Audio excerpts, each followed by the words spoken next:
Welcome back. ગુજરાતની હોસ્પિટલમાં ઓક્સિજનને લઈને કટોકટી જેવી છે સ્થિતિ અને અનેક હોસ્પિટલમાં ઓક્સિજનનો જથ્થો ઓછો થઈ ચૂક્યો છે.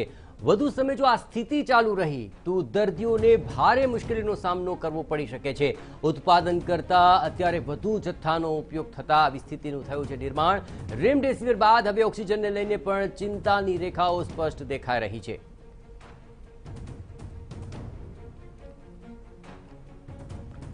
તો ગુજરાતની હોસ્પિટલમાં આખરે ઓક્સિજનને લઈને જે મોટી બુમરાણ ઉઠી રહી છે, વધુ વિગતે વાત કરવા માટે જોડાઈ રહ્યા છે ટીવી 9 સંવાદદાતા જિગ્નેશ પટેલ. જિગ્નેશ, આખરે ઓક્સિજનનું જે ઉત્પાદન થઈ રહ્યું છે તેની સામે ઉપયોગ અત્યારે વધ્યો છે, શું તેને લઈને વિકલ્પમાં કોઈ વ્યવસ્થા ઊભી કરાય છે ખરી, કે પછી રેમડેસિવિરની જેમ અહીં પણ ધાંધ્યા જોવા મળશે? જિગ્નેશ,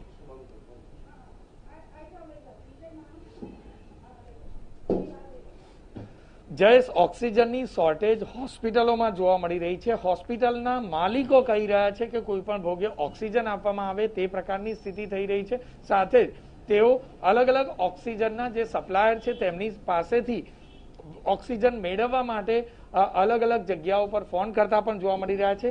ઓક્સિજનના સપ્લાયર જ છે આપણી સાથે, તેમની સાથે વાત કરીશું. અગાઉ જોઈએ તો કેટલા ઓક્સિજનની ખપત હતી અને હવે કયા પ્રકારની ખપત જોવા મળી રહી છે, કેટલો વધારો થયો છે? ऑक्सीजन का जो पहले जो बिफोर कोविड जो था, प्री कोविड टाइम में हमारा सप्लाई होता था around 250 cylinders jumbo 7 cubic metres का. अभी जो कोविड टाइम में इट डिपेंड्स ऑन यू, मतलब आप कितना सप्लाई कर सकते हो. There is no limit, it is just unlimited. मतलब presently we are catering about 700 cylinders एक दिन में due to this shortage of oxygen 700. अगर फुल कैपेसिटी में सप्लाई होगा then it can go as high as 1000 cylinders per day. पहले कितना होता था? पहले इट्स ओनली 200 to 250 सिलेंडर्स. पहले के कंपैरिजन में देखा जाए तो रेट में भी काफी बढ़ोतरी हुई है. कितनी पहले कितनी रेट थी और अभी कितनी? नहीं, ये रेट तो हमेशा डिमांड एंड सप्लाई के ऊपर होता है. नाउ जो डिमांड ज़्यादा है, सप्लाई कम है, सो जब भी कोई भी लिक्विड आखिर लाने की कोशिश कर रहा है तो उसको तो प्रीमियम रेट देना पड़ेगा, then only he will get the supply. अगर आप प्रीवियस कोविड लेवल में आप सोचोगे तो he will not get liquid supply. क्या कि अभी पूरा गुजरात में जो चाहिए लिक्विड, वो लिक्विड पर्याप्त मात्रा का नहीं है. तो इसलिए मार्केट में क्राइसिस हो रहा है. मार्केट में क्राइसिस होगा तो इमीडिएटली रेट तो ऊपर जाएगा. तो अभी आप रेट की आखिर करेंगे तो you will not gate cylinders. पहले देखा जाए तो जिस प्रकार से सिलेंडर के लिए लोगों के कॉल आते होंगे, हॉस्पिटल से कॉल आते होंगे, अभी क्या हालत है? आपको किस किस प्रकार के कॉल आते हैं? आप सबको सप्लाई कर पाते हैं कि नहीं कर पाते? देखिए, अभी दोनों जगह से ही क्राइसिस है. एक तो ऑक्सीजन का भी क्राइसिस है और सिलेंडर का भी क्राइसिस है. अभी जैसे एक हॉस्पिटल का जब प्री कोविड में हमारे पास दिन में एक ही बार फोन आता था, एक ही बार, और हम उसको कैटर कर देते थे और हमारी गाड़ी एक ही बार जाता था उनके पास. अभी वही हॉस्पिटल में 1 घंटे में 50 फोन आता है और मेरी गाड़ी को वही एक हॉस्पिटल को कैटर करने में दिन में 5 बार जाना पड़ रहा है. बिकॉज हमको पूरा सिलेंडर प्लांट से भी मिल नहीं रहा है. मेरे को प्लांट से अगर 40 सिलेंडर्स मिल रही है, मेरी मार्केट में कैटर करना 200 सिलेंडर्स रहता है. तो हम लोग थोड़ा थोड़ा करके सबकी इमरजेंसी क्लियर करते हैं. लेकिन प्रॉब्लम हो जाता है नाइट की टाइम में, क्योंकि नाइट के टाइम में इतना हमारा लॉजिस्टिक्स होता नहीं है कि हम इतना कैटर कर देंगे. हमारा मैक्सिमम 1 या 2 गाड़ी मार्केट में घूमता है. अभी समझिए कोई साबरमती में इमरजेंसी किया तो कोई मणिनगर में इमरजेंसी किया, तो गाड़ी किधर जाएगी? साबरमती जाएगी ना उधर जाएगी. लेकिन अभी हॉस्पिटल एक चीज़ में हमको हेल्प कर रही है कि वो खुद ही प्लांट में जाके रिफिलिंग करवा ले रहा है.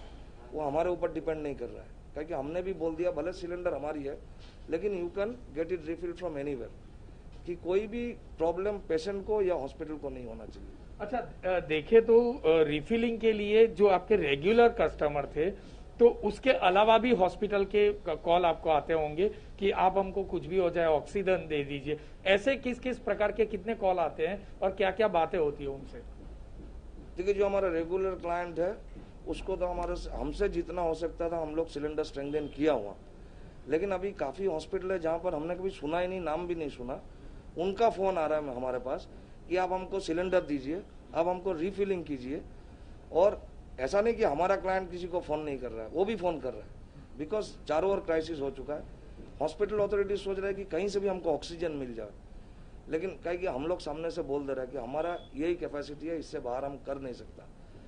सिमिलरली दूसरे जिसकी सप्लायर्स है उनका भी जो कस्टमर्स है वो भी हमको फ़ोन कर रहा है कि आप हमको आइदर सिलेंडर दे दीजिए, नहीं तो आप मेरा ऑक्सीजन रिफिलिंग कर दीजिए, बट हम लोग चाहते हुए भी कुछ नहीं। सेकेंडली घर का जो पेशेंट को डिस्चार्ज कर रहा है, जिसकी ऑक्सीजन लेवल ब्लड में कम हो रहा है, दे ऑल्सो रिक्वायर ऑक्सीजन घर पे, बट हमारे पास इधर 1000 इंक्वायरी आता है घर का पेशेंट के लिए।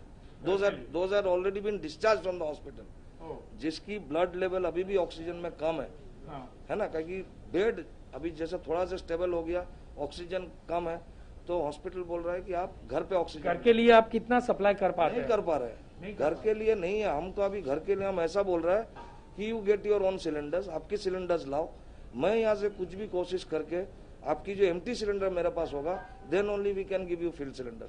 बट आज आखिर आप मेरे से ऑक्सीजन सिलेंडर मांग के आप वो डिमांड करोगे, दैट इज नॉट पॉसिबल। ये सारी बात आपने बताई, उसके ऊपर से एक बात तो लग रही है कि ऑक्सीजन का क्राइसिस है, आपको लग रहा है?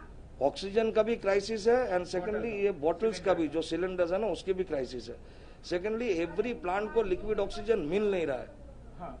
एवरी प्लांट को, एवरी लिक्विड रिफिलिंग प्लांट को पर्याप्त मात्रा में लिक्विड ऑक्सीजन मिल नहीं रही है।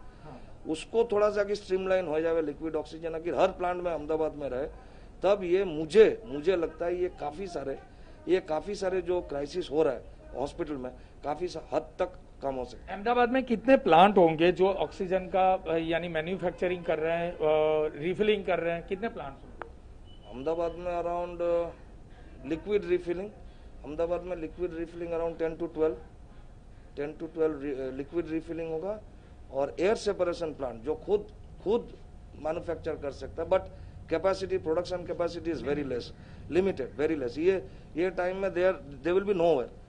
वो अराउंड अहमदाबाद में 2-3 प्लांट है। आपको लग रहा है सरकार एक तरफ बोल रही है कि ऑक्सीजन की कोई क्राइसिस नहीं है और सभी स्थिति को काबू में रखा गया है, ये बात आपको लग रही है कि जायज बात है?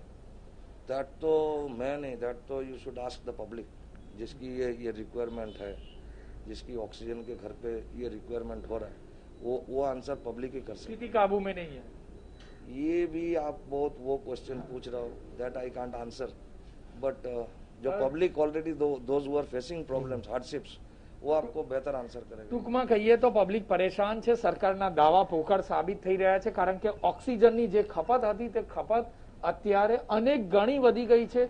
લોકોને જ્યારે હોસ્પિટલમાં જરૂરિયાત છે ત્યારે ઘરે જે વ્યક્તિઓ ઓક્સિજનની બોટલ મંગાવવા માટે પ્રયત્ન કરી રહ્યા છે, રિફિલિંગ કરાવવાનો પ્રયત્ન કરી રહ્યા છે, તેમને કોઈ પણ પ્રકારે રિફિલિંગ મુશ્કેલીથી મળી રહ્યું છે। માત્ર ને માત્ર ઓક્સિજનના સપ્લાયરનું ફોકસ અત્યારે હાલમાં હોસ્પિટલો જ જણાઈ રહી છે। જયેશ, આભાર જિગ્નેશ। તો આખરે જે ખપત છે એ પ્રમાણમાં પ્રોડક્શન ઓછું છે અને આગામી દિવસોમાં જો વધુ ખપત વધી તો આખરે પરિસ્થિતિ વિકટ